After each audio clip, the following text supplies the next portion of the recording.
Good evening, boils and ghouls. Welcome to another Round the Clock Fright segment. My name is Kimberly, and today I am going to be flying solo on this review, but I decided I'm going to do the review on the 2015 film called Knock Knock. So I was flipping through Netflix a couple days ago, trying to find a good movie to watch while the kids were napping. And I came across this film. It was under Netflix's top 10 films. And I thought, let's take a look at the synopsis. Read the synopsis. It was a horror thriller. Sure, why not? So I decided to give it a watch. And I have a lot to say about this movie. And I am not sure where I'm going to go with it. But here's my review. So, Knock Knock is a 2015 film directed by Eli Roth. Eli Roth has been known to do several films. Films I haven't really seen. I'm sure a lot of you may have recognized a lot of his other films. He's done The Green Inferno, and a few others, including this film. And quite frankly, I'm not, familiar with his work. I mean, a lot of you are probably gasping like, I've heard of him. So I'm not totally under the rock with who Eli Roth is. It's just really never seen a lot of his films. This is probably going to be one of my first films I've ever seen directed by him. I will give a good shout out.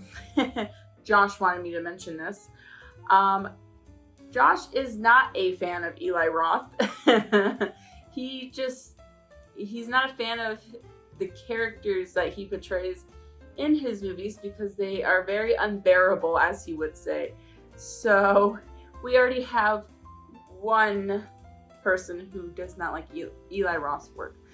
I can't really quite judge him. I mean, I can judge based off of this film alone, but I'm not going to totally tear apart his work because unless I've seen 2 or 3 of his movies to make that call, I'm not going to say except for about this movie. So, my opinion on Knock Knock.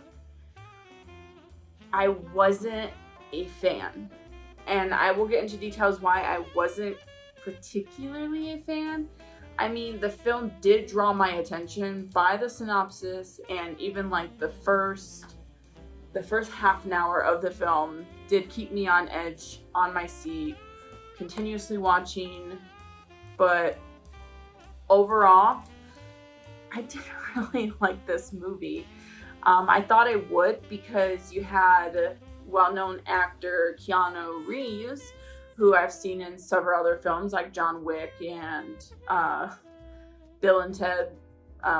So this is definitely a far reach from Bill and Ted because you have him playing a very serious role, which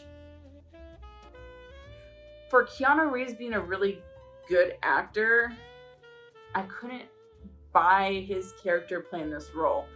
And I'm not saying this because it's like he's been typecasted in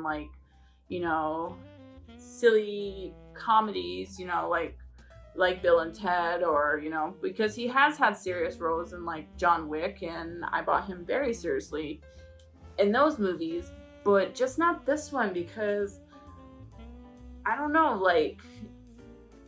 it just seemed too forced in my opinion on some parts in this movie coming from him, and it's not one of his best works, I would definitely have to say. But yeah, so back to the synopsis of this film.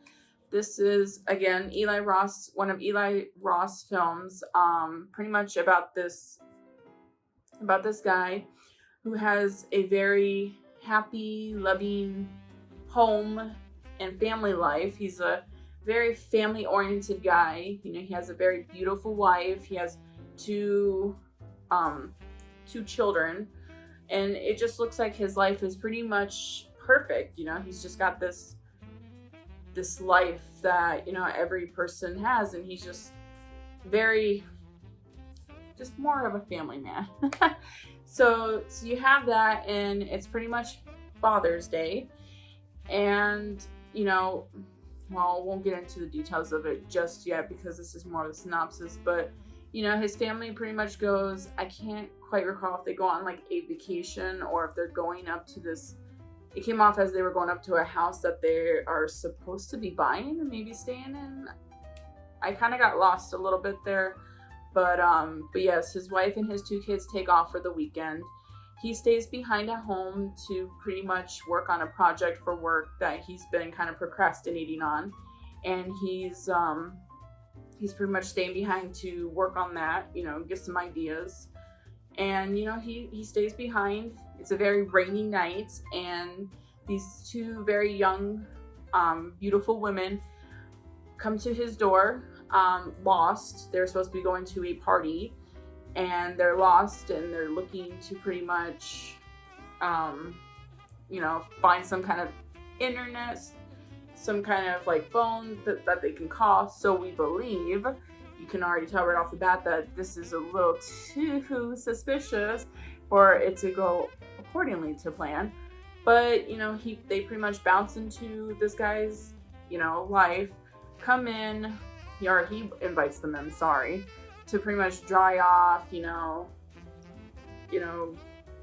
warm up, you know, get on, contact some friends, find out directions to where they're actually supposed to go, and then be on their way. But these girls have a lot more in plan than just that, and their plan is to basically seduce Keanu Reeves' character and, you know, basically get him to have a threesome with them. And yeah, and then pretty much everything unfolds from there, where, you know, we'll get into that because that is what I got. And this isn't going to be one of those kind of movies because this is a horror thriller, so there's more than just that.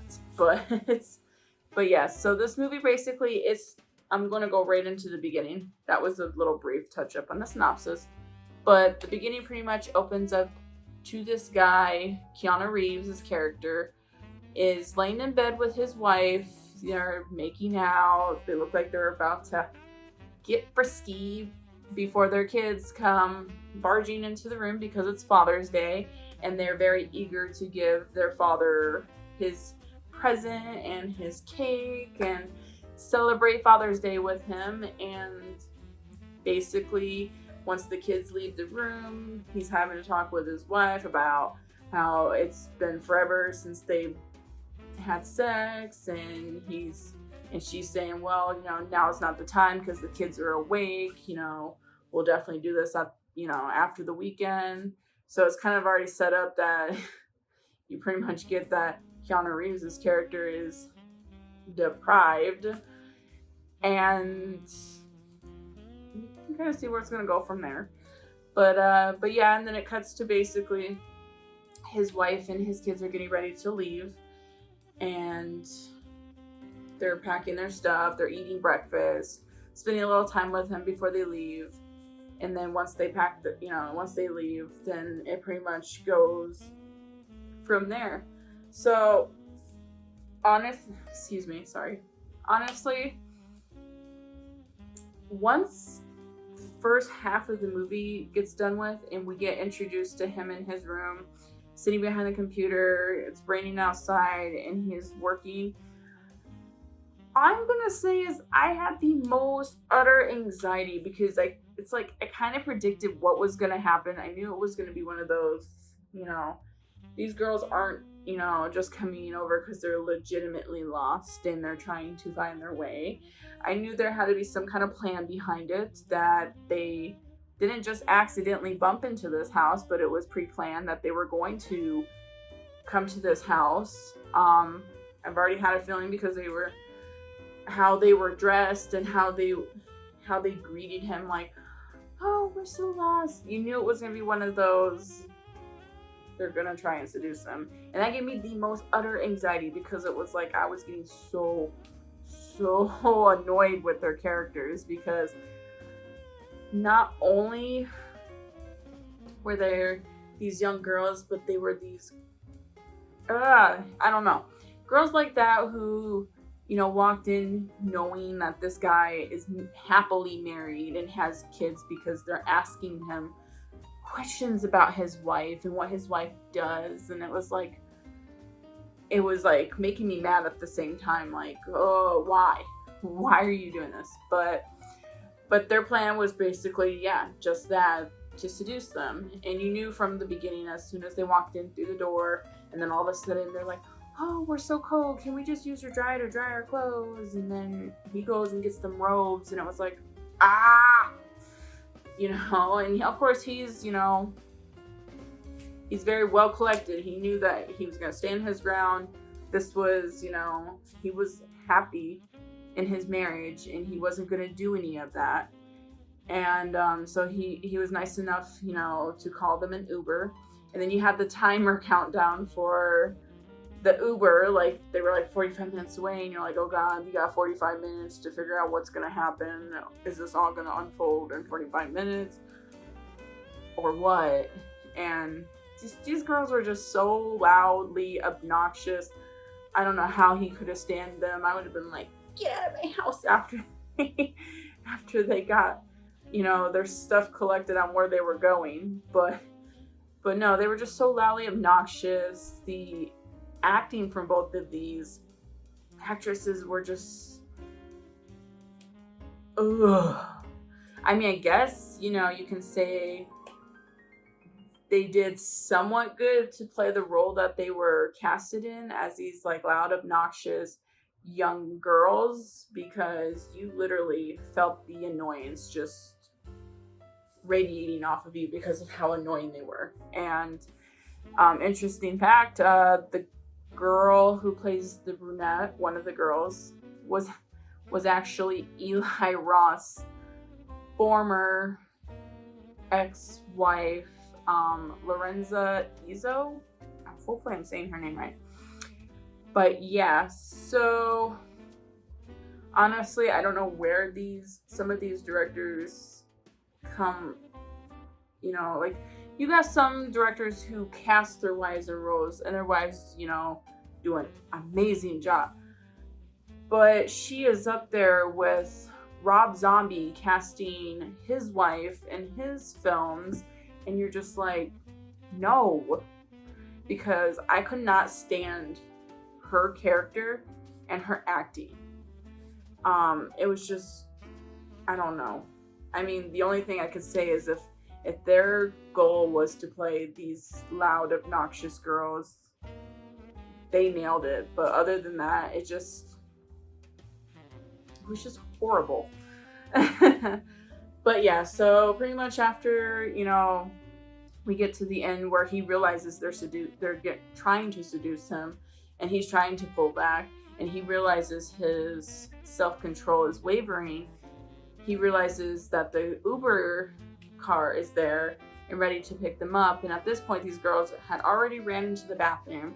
He's grabbing their clothes from the dryer, bringing it to them to the bathroom, and telling them they need to get dressed. And then you have this big, famous naked scene with these two girls standing there butt naked.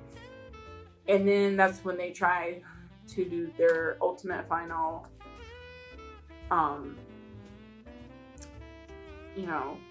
seducing.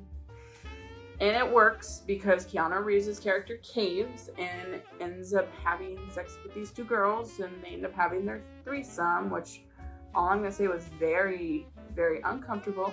And not in the sense because they were naked girls and, because I've seen scenes like that, but it was just uncomfortable because it's like, you just cheated on your wife, and I just get uncomfortable with scenes like that where it's just like, and then I was getting so like angry with them because they did that, and he was actually trying to be a very good man, and granted he was, the fact that he caved, it was like almost like they didn't really give him room to just say no, because he even said no even though they were in there completely naked, and he told them no, get out of my house, and they just kept trying to throw themselves on him, and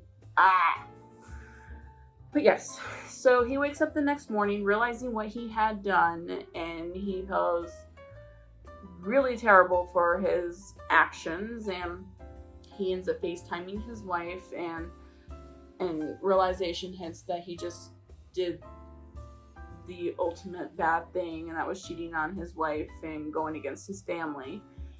And, you know, just as he's thinking his house is empty because these girls had left and now he's by himself and he can just clean up and pretend this never happened. Well, no, the girls are still there. They're in his kitchen like wild raccoons, eating his food and just making a mess like two little children. And it was just bad. And then I guess like after that point is when I started losing interest, because then it started going in one direction where these girls are, you know, he's threatening them to leave or he was going to call the police on them. And the girls are saying, well, if you do that, we will just claim that, you know, because you had sex with two minors, which that part just like, even though you later on find out that's not the case, the one is like 22 and the other is 18, it was still just that fact that they went there like, why? I mean, that is not cool. And it was just one of the most intense movies because, you know, he ends up dropping them off at what he thinks is their parents' house because they're putting up this pretense that they're these children, and that was very, I'm not gonna lie, before I found out the truth behind that was very uncomfortable. And then he goes back home, cleans up, but then, you know, just as he thinks everything is over, they're out of his hair, he's just gonna go on with his life, pretend this never happened. They end up showing back up at his house by breaking in and pretty much trashing his house, destroying his wife's artwork because she's an artist and she does a lot of sculptures, and, you know, pretty much ties them up to this bed after they knock him out, that is, and they're pretty much, you know, trying to make his life a living hell at this point. You start to think that the one actor who plays the girl named Belle, which is the blonde head, not Eli Roth's wife, but you think she's in love with him because of how she's acting, and, you know, she's using words like daddy, and it was just, oh god, that was uncomfortable. And they're filming another scene where they're supposed to be having sex, and they're filming it, and he's not wanting, you know, they're pretty much forcing themselves on him while he's tied up.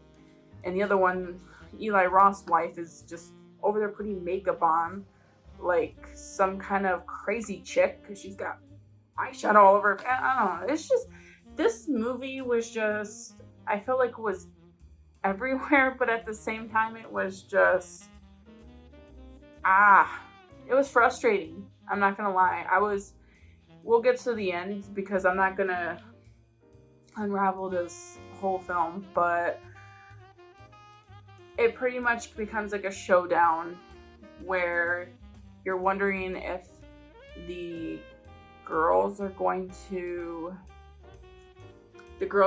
succeed in their plan, which their plan is to pretty much destroy his life because he, as much as he says he loved his family, went against his family and cheated, even though, you know, in their little minds they think that, you know, he wanted it and this is what was going to happen. It's like they're these two girls who go out to try to seek men who would cheat on their wives and then call them out for it and then basically destroy their lives because they deserve it, even though they're pretty much forcing on them. The guy could be completely happy and they're going to do whatever it takes to make sure they turn against their family, which is a little messed up, but they're thinking they're doing good by trying to seek out these men, and they're calling all men pretty much pigs, and all they would do is cheat on their wives even if they're happy. And I didn't like that either, because it was like, this movie, I don't know. Like I said, I am not going to totally diss on a lot of Eli Roth's films because I have not seen any of his other films, but if it's anything like this, I was not a fan. I didn't like the direction this film went. Some of the acting was just bad. And even from, you know, Keanu Reeves' character, sad to say, because he is an excellent actor in other films.